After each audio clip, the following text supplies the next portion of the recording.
Avec l'Atalanta, la Lazio est-elle l'équipe la plus séduisante d'Italie? La Lazio qui a l'occasion d'ailleurs ce soir, dans moins de 10 minutes, de passer devant l'Inter, de la mettre à 3 points et de monter sur le podium de Serie A. Ce serait presque une bonne nouvelle parce que ça viendrait récompenser un coach qui fait du bien à la Serie A, Monsieur Marco Baroni. Oui, alors Qu'on connaît c'est. mal en France, il faut le Oui, dire. évidemment, c'est clairement oui. Est-ce que c'est la meilleure équipe avec l'Atalanta? Enfin, pas la meilleure, mais en tout cas celle qui divertit le plus.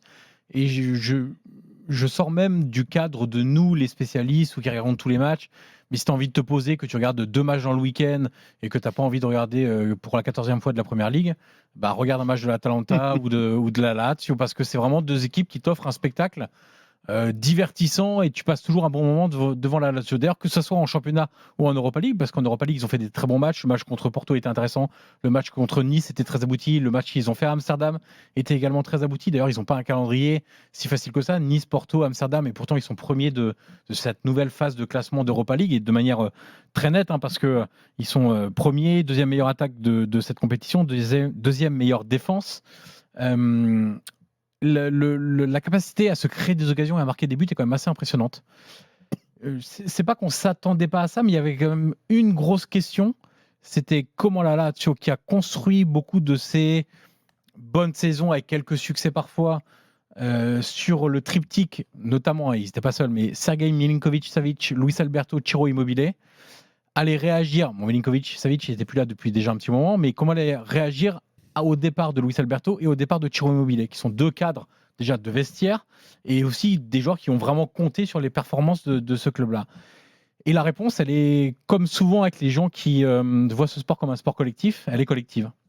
Elle est collective parce que sans doute qu'il y a des moins bonnes individualités que ne l'était Ciro Immobile de la grande époque, en tout cas en Serie A, et Luis Alberto.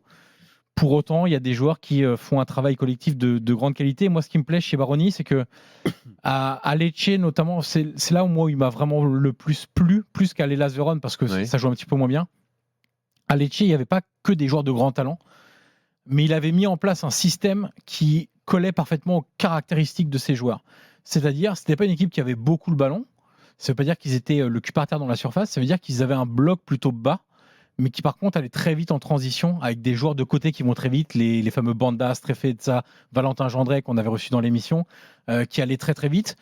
Et à la Lazio, il a réussi à agréger ça qu'il aime toujours, donc cette verticalité, mais en ayant hérité d'un groupe qui venait de Sarri, notamment, et qui ont donc avait l'habitude de toucher un petit peu plus le ballon, de gérer un petit peu plus les temps faibles, les temps forts, d'avoir cette capacité à garder le ballon pour lentement créer des espaces. Et donc, cette équipe de la Lazio, de toute façon, moi je pense que vraiment aujourd'hui, avec l'évolution du foot, si tu n'es pas capable de faire les 2 phases de manière à la fois extrême et combinée, tu peux pas réussir. Et donc, à la fois être face à des adversaires en capacité de confisquer le ballon, le faire tourner sans arrêt, parce qu'il y a des joueurs techniques au milieu de terrain, il y a des joueurs qui vont se projeter sans ballon, qui créent des espaces pour les autres, ok, très bien. Des joueurs de 1 contre 1 aussi, les Chauna, Isaacson, Zaccagni, c'est des joueurs de 1 contre 1. Mais à la fois aussi être capable d'être très vertical contre les plus gros clubs. Je veux dire, le mal qu'ils ont fait à l'Ajax en transition, c'est assez dingue. Si vous prenez le 3e but de Pedro, regardez la sortie de balle de Nuno Tavares jusqu'au relais, jusqu'à arriver à Pedro à la surface adverse. C'est vraiment magnifique. Donc, cette équipe me plaît vraiment parce qu'il y a le jeu, parce qu'il y a les résultats, ça compte aussi un petit peu quand même. Ils sont à 4 points de la 2e place avec un match en moins, donc c'est ce soir contre l'Inter. 3e meilleure attaque du championnat, 2e en Europa League, meilleure attaque, 3e en championnat. Donc c'est une équipe qui marque quand même beaucoup de buts. 14 buteurs différents, toutes compétitions confondues cette saison, parce que c'est aussi un élément qui me plaît beaucoup, c'est que Baroni fait tourner. Et souvent, c'est dans tous les clubs, les remplaçants ne sont jamais à la hauteur des titulaires, c'est impossible. Même dans les très gros clubs, on le voit avec City, il manque 2 ou 3 joueurs. Les remplaçants, ils ont beau être très forts, ils sont moins bons que les titulaires, c'est pour ça qu'ils sont remplaçants d'ailleurs. Et pour autant, quelle que soit la composition d'équipe alignée, qui est 2 joueurs titulaires habituels, 3, 4, 5, ça tourne pareil. Les idées de jeu sont transmises, ils l'ont tous bien intégré, bien digéré et réussissent à le mettre en place sur le terrain. Et dernier élément, et pas des moindres, j'adore la communication de cet entraîneur. Moi, j'attache beaucoup d'importance à ça. Comment il parle de foot, comment il parle de ses joueurs, comment il parle des ambitions du club, à quel degré il met, à quel niveau il met l'exigence qu'il a au quotidien. Est-ce qu'il parle en bien ou en mal des adversaires, comment il parle de jeu, est-ce qu'il parle sans arrêt des arbitres ou pas.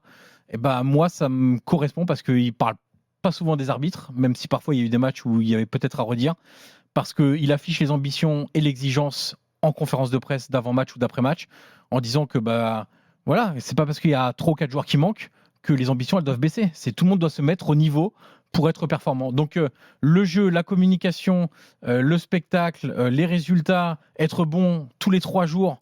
Parce que moi j'ai connu la Lazio de Sarri où il te disait ah mais moi l'Europa League j'en ai rien à foutre. Hein. Oui, bien sûr, on s'en souvient. Donc Intéressant. et donc ça m'insupportait au possible. Donc vraiment Baroni qui est arrivé en C'est se dingue, faisant hein. critiquer cet été, Oui. parce que les supporters de la Lazio après Sarri et Tudor estimaient que Baroni c'était Pas au niveau du club. c'était pas quoi. au niveau du club. Donc, C'est-à-dire qu'il faut dire, c'est un coach de 61 ans qu'on connaît beaucoup en qui a Italie, beaucoup bourlingué. bourlingué dans tout le pays. Et c'est Qui a rare travaillé à la d'ailleurs, Juve. c'est rare à cet âge-là d'arriver dans un top club de Serie A. Mais en tout cas, ce qui est bien, c'est que ça montre que les entraîneurs qui ont des idées, qui développent les joueurs, qui développent un jeu, qui sont pas juste des mecs là pour le résultat ou pour le cachet, réussissent petit à petit, même tardivement dans leur carrière, à accéder à un club d'un standing important en Italie. Bon, je pense à nos fidèles auditeurs de l'After en podcast qui nous écoutent en connaissant le résultat. Et si l'Inter met 4-0 à la Lazio, Ça changera rien. ça changera rien. Ce que Ça tu changera penses, rien parce évidemment. que si tu dis en début de saison que l'Inter colle 4-0 à la Lazio, tu dis bah oui, normal.